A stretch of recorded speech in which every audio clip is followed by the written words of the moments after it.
یہ پہلی مرتبہ ہے کہ وہ لوگ ان کرسیوں پہ بیٹھیں گے جن کے پاس عوام کا مینڈیٹ نہیں ہے۔ یہ اپنے آپ کو دیکھنا چاہے تو کسی بھی بازار میں جائے، اتوار بازار میں جائے، کسی جمعہ پڑھنے جائیں، اور یہ اگر کوئی جنازہ پڑھنے جائیں گے، عوام ان کو وزیر اعظم کا عہدہ نہیں دیں گے، عوام ان کو انشاءاللہ تعالیٰ چور اعظم کا خطاب دیں گے،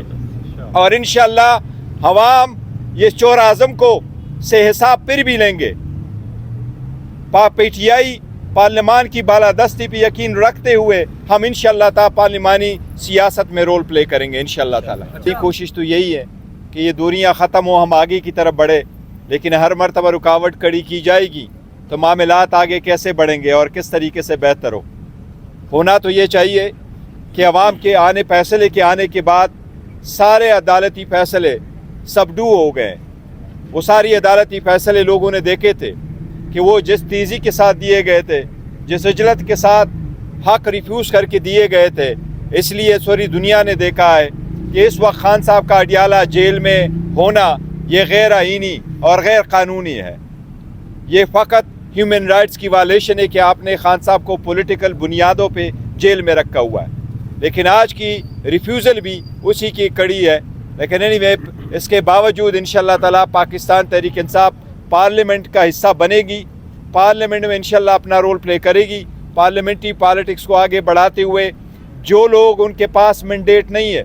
جن کے پاس کوئی حق نہیں ہے، عوام نے ان کو حق حکمرانی نہیں دیا کہ وہ ان کے حکمران بنے،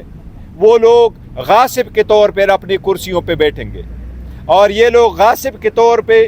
لوگ جانیں گے کہ ان کرسیوں پہ غاصب بن کے بیٹھے ہیں۔ ظفر صاحب یہ بتائیے گا، جس طرح آپ نے بتایا کہ بانی پی ٹی آئی جو ہے وہ IMF کو خط لکھنے جا رہے ہیں، آپ خود ماشاءاللہ بڑے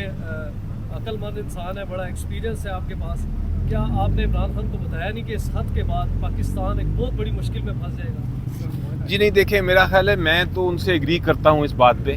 اور میں اس لیے ایگری کرتا ہوں کہ جب بھی آپ نے پہلی سٹیپ لینی ہے IMF کے ساتھ یا کسی بھی انسٹیٹیوشن کے ساتھ،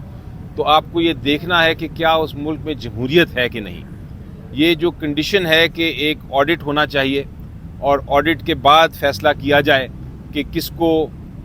کون جیتا کون ہارا اور الیکشن کا کیا رزلٹ ہے۔ جب تک وہ نہیں ہوگا تب تک ہماری جو ایک اللیجٹمیٹ، ایک غیر قانونی، غیر آئینی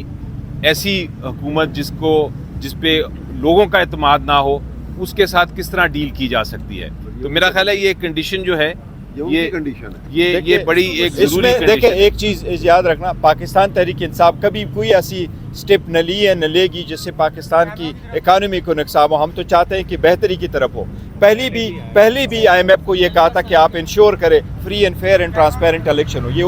اس کے تناظر میں ہے کہ ہم نے پہلے بھی کہا ہے، دوبارہ بھی کہیں گے، جہاں سے بھی انفلوئنس ہو ہم نے یہی کہا ہے کہ یہ عوام کا مینڈیٹ ہے، پاکستان کا پروگرام کے بارے میں نہیں لکھا ہوا۔ ہم نے پہلے بھی وارن کیا تھا کہ اگر الیکشن فری فیئر ٹرانسپیرنٹ نہیں ہوں گے تو پاکستان کی اکانومی سفر ہوگی۔ یہ بات چوری کے پروسیس کو ہم روکنا چاہتے ہیں، یہ آگے نہ چلے۔ مینڈیٹ لیا اس کے بعد یہ مسئلہ آگے چلے گا، اس کی وجہ کیا ہے؟ اور ساتھ یہ بتا دیجیے گا کہ انٹر پارٹی انتخابات ہونے جا رہے ہیں، 3 مارچ کا ٹائم دیا گیا ہے،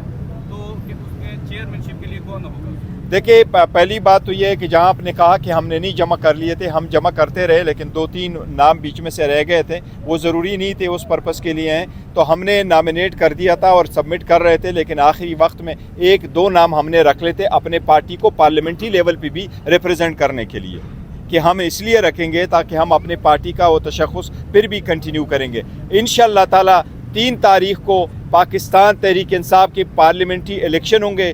اس مرتبہ انشاءاللہ تعالیٰ چیئرمین شپ کے لیے ہمارے کینڈیڈیٹ علی ظفر صاحب ہوں گے انشاءاللہ تعالیٰ، اور عمر ایوب صاحب ہمارے سیکرٹری جنرل کے لیے کینڈیڈیٹ ہوں گے۔ یہ خان صاحب کا فیصلہ ہے، ہم باقی سارے پارلیمنٹری رول پلے کریں گے انشاءاللہ تعالیٰ، اور علی صاحب کو کامیاب کروائیں گے۔ صاحب جو ابھی آپ نے نام لیے یا ہم نے دیکھا جو وزیر اعظم نامزد ہو رہے ہیں،